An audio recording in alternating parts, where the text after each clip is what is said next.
আজকের এই ভিডিওতে আপনাদের দেখাতে চলেছি হারিয়ে যাওয়া এক জনপদ। এই বাংলায় অনেক জমিদার ছিল। যখন জমিদারি প্রথা বাতিল হয় তখন ধীরে ধীরে জমিদাররা বিলুপ্ত হয়েছে। বন্ধুরা, আজ এমন এক জমিদারের কথা বলবো যার কোনো সঠিক ইতিহাস পাওয়া যায় না। স্থানীয়রাও বলতে পারে না সঠিকভাবে কতদিন আগে ছিলেন তারা। এই জমিদারের নাম ছিল ললিত বাবু। তো চলুন শুরু করি অজানা এক জমিদারের গল্প। এই চ্যানেলের নতুন হলে চ্যানেলটি অবশ্যই সাবস্ক্রাইব করবেন। স্বাগত জানাচ্ছি জনপদের নতুন আরেকটি ভিডিওতে। প্রিয় দর্শক, আজ এমন এক জনপদে এসেছি যে জনপদের ইতিহাস মাটি চাপাই পড়ে রয়েছে। প্রিয় দর্শক, বলছিলাম পাবনা জেলার এক প্রত্যন্ত গ্রামের কথা। এখানেই নাকি একসময় জমিদার বসবাস করতেন।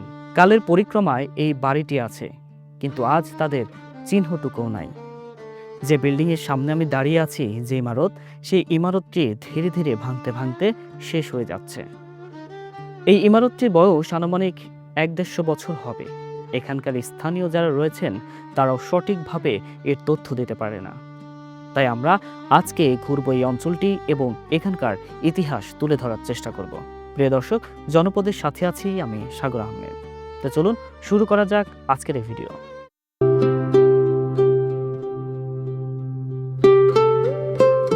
পাবনার প্রত্যন্ত একটি গ্রাম রহিমপুর। পাবনা সদর থেকে 15-20 কিলোমিটার দূরে এই জমিদার বাড়ি কালের সাক্ষী হয়ে এখনো ঠায় দাঁড়িয়ে আছে।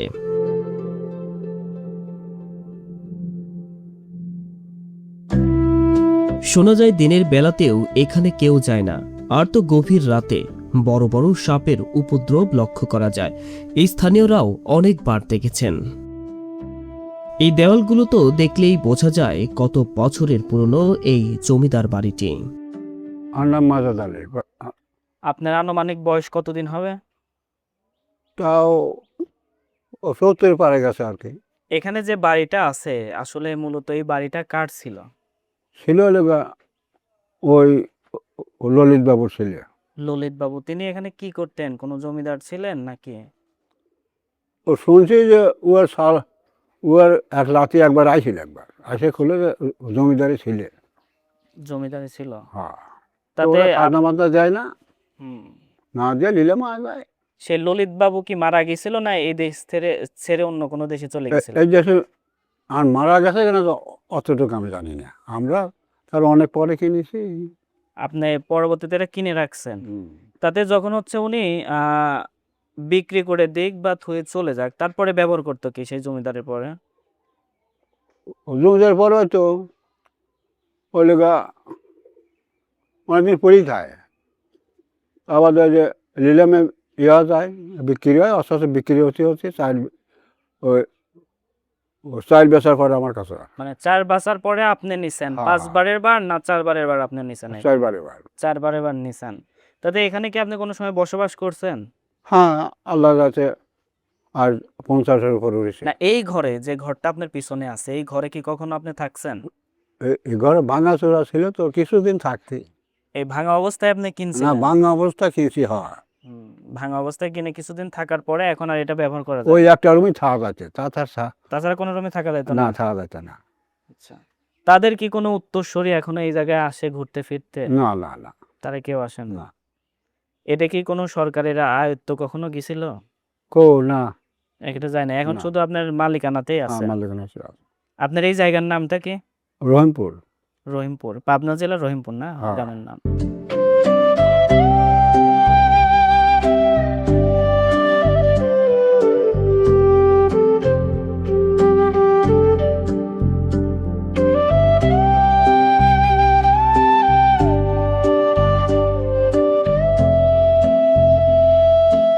একসময় যেখানে ছিল কোলাহল, আলোর রোশনাই আর আভিজাত্যর গর্জন, আজ সেখানে শুধুই থমথমে নীরবতা। কালের নিয়মে আজ ধ্বংসের দ্বারপ্রান্তে দাঁড়িয়ে আমাদের ইতিহাস।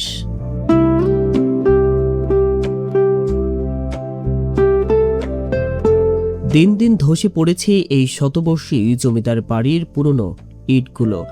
দেওয়ালের বুক চিরে গজিয়ে উঠেছে পরজীবী গাছ, যার শিকড়গুলো প্রতিদিন একটু একটু করে পিষে ফেলছে আমাদের অতীতকে। দেওয়ালের গায়ে পরম যত্নে খোদাই করা সেই অপূর্ব কারুকাজগুলো আজ শ্যাওলা আর ধুলোর আস্তরণে ঢাকা পড়ে চিরতরে হারিয়ে যাচ্ছে। কেউ নেই এই নীরব ক্ষয়কে রুখে দাঁড়াবার।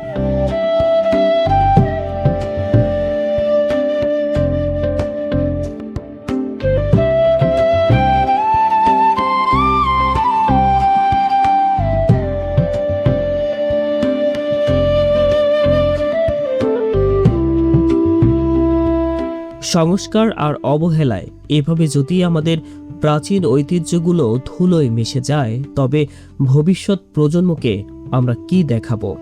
একটু ভাবুন।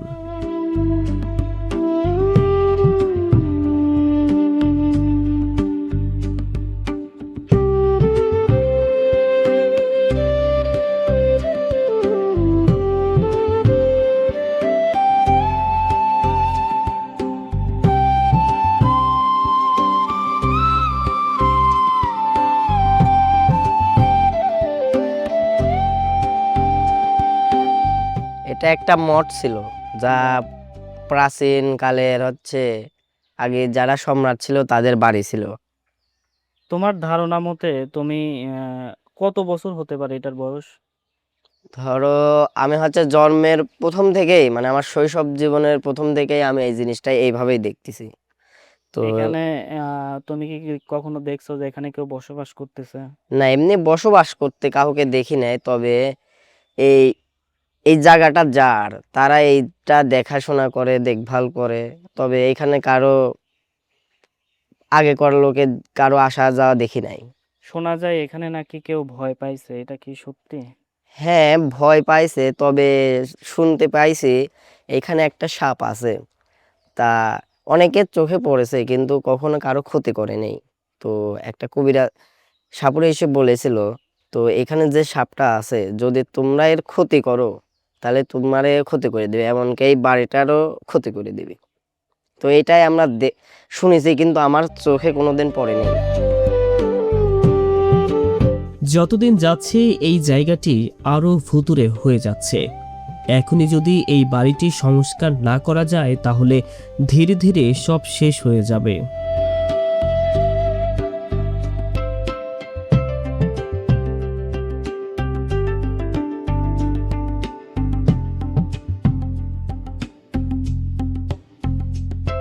এখানে তো শোনা যায় যে রাত্রে নাকি কেউ ভয় পায়, সাপ নাকি আছে, এটা কি সত্যি?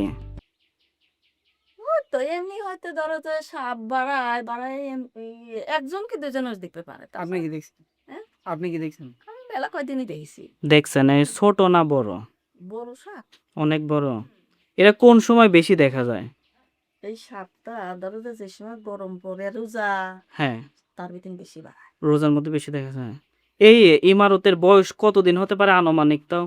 এটি হ্যাঁ, এই বিল্ডিং এর এটি তো আর আমরা করতে পারিনি। তাতে আনুমানিক একটা বলা যায় না যে কত বছর হতে পারে? 500 এরকম বয়সী। 500 বছরের মতো। এটা আমরা করতে পারি। এটা তো এখন আপনারা কিনে সেরে রাখছেন না? হ্যাঁ, এটা আমরা কিনে ধরো যে আমরা বসত করেছি, ওই ঘরটা ছিল ভালো, আর এগুলা ছাদটা ভালোই ছিল। এরপরে যে নষ্ট জিনিস কতদিন দেখো। কত বছর আপনারা থাকছেন কেনার পরে? আমরা তাও কিনা করে 10 বছর 15 বছর এরকম থাকছি। 10-15 বছর মতন থাকছেন। তাছাড়া এমনি তো কোনো ভয় ডর নাই, ওই মাঝে মধ্যে সাপটাই শুধু দেখা না, যায়। এমনি কিচ্ছু নাই, খালি ওই সাপটাই দেখা যায় মধ্যে। বেশি মাথা দেখা যায় বেশি যখন গরম পড়ে, তখন গরমের সময় বেশি দেখা যায়। সাপটা আসছে না।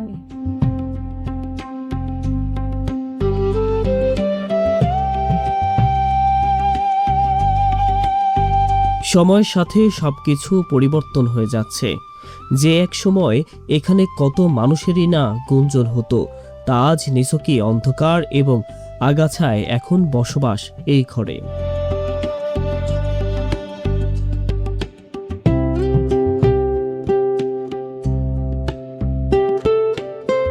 এই ঘরে মাটির নিচে একটি অন্ধকার ঘর ছিল, যেখানে মানুষজনদের ধরে আটকে রেখে নির্যাতন চালানো হতো।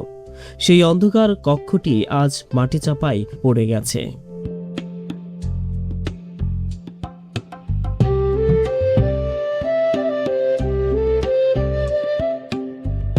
এই ঘরের দেওয়ালে গাছের শিকড় বের হয়েছে, ধীরে ধীরে দেওয়াল ভেঙে পড়ছে।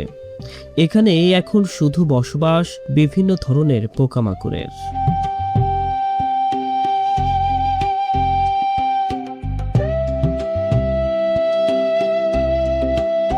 এটি ছিল দোতলা যাবার সিঁড়ি। ধীরে ধীরে তা বিলুপ্তি হয়ে গেছে। ভাবুন, এখান দিয়ে কত মানুষই চলাচল করত, আজ তা জনমানব শূন্য।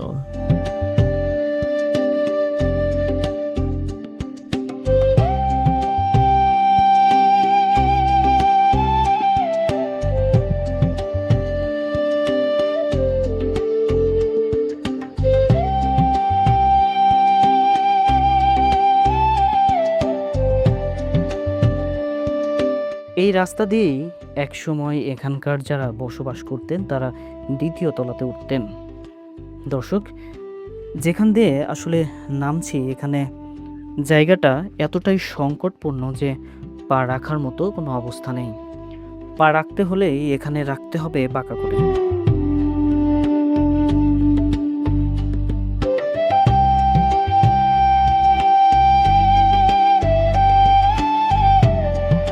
ভাবুন তো, আমি এখন যেখানে আছি এখানে নাকি এক সময় মানুষ বসবাস করত। ধরুন আজ থেকে ১৫০ বছর আগে আমি যে অন্দরমহলে রয়েছি এখানের কি অবস্থা ছিল। চোখ বন্ধ করুন, ভাবুন, ভাবতে থাকুন সেই সময় এখানে কি হতো।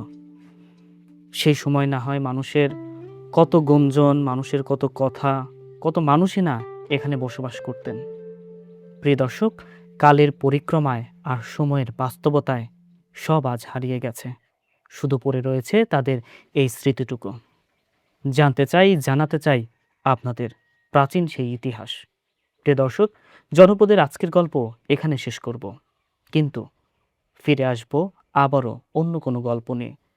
আপনার এলাকায়ও যদি এমন কোনো স্থাপনা বা কোনো ইতিহাস থেকে থাকে তাহলে অবশ্যই একটি কমেন্ট করবেন।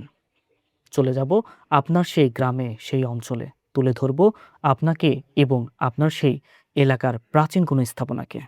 সবাই ভালো থাকবেন, সুস্থ থাকবেন। আল্লাহ হাফেজ।